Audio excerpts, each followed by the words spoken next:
হ্যাঁ, বাজেটের ভিতর পাওয়া যাচ্ছে, কিন্তু হচ্ছে গিয়ে আপনার অনেক গরমে আর কি প্রতিটা দোকান ঘুরে ঘুরে কেনা লাগতেছে।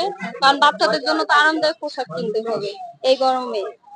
যার জন্য একটু কষ্ট হয়ে যাচ্ছে। তারপরে বাজেটের ভিতরে পাওয়া যাচ্ছে সবকিছু।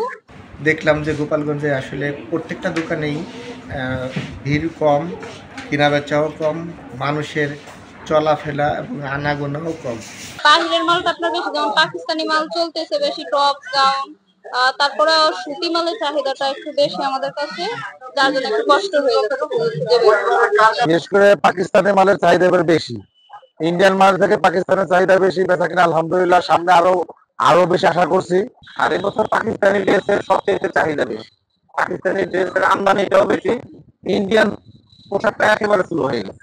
আসাতে যেটা মনে করেন ভাবি যেটা 1000 বা 1200-র মধ্যে কিনবো, সেটা দেখা যাচ্ছে আইসে 2500 বা 3000 টাকা দাম। খুব একটা বেশি মনে হচ্ছে না, স্বাভাবিক। ওয়ালটন আবারও মিলিনিয়ার অফারে ওয়ালটন ফ্রিজ কিনে আপনিও হয়ে যেতে পারেন মিলিয়নিয়ার। মিলিনিয়ার ছড়াছড়ি দেশ জুড়ে, এটা শুধু ওয়ালটেনই পারে।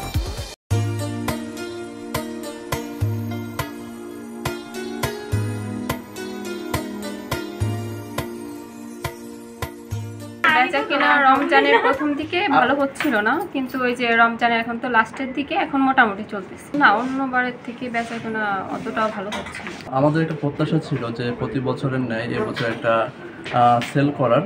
তো এই বছর হচ্ছে রমজানের শুরুর দিকে তেমন কোনো কাস্টমারের চাপ ছিল না।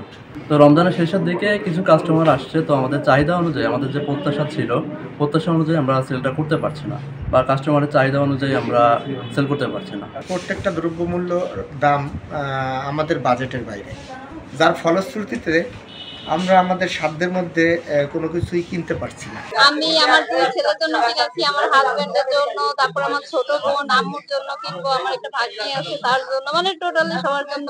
ঈদ যত কাছে আসবে আমাদের বেচা কেনাটা আল্লাহর রহমতে আরো বাড়বে বলে আমরা আশা করি। গতবারের তুলনায় এবারে সেলটা আসলেই কম, কারণ এবার কাস্টমারের আনাগোনা খুব কম। আমাদের সম্প্রতি গোপালগঞ্জের দিকে লক্ষ্য করলে দেখা যাবে যে আসলে আগের তুলনায় বর্তমানে হচ্ছে সব জায়গায় সেলের অবস্থা একই রকম। আর শুধু যে আমাদের শোরুমে কম বিষয়টা এরকম না, পুরা গোপালগঞ্জ শহর জুড়েই হচ্ছে আপনার আগের তুলনায় আমাদের তেমন সেল।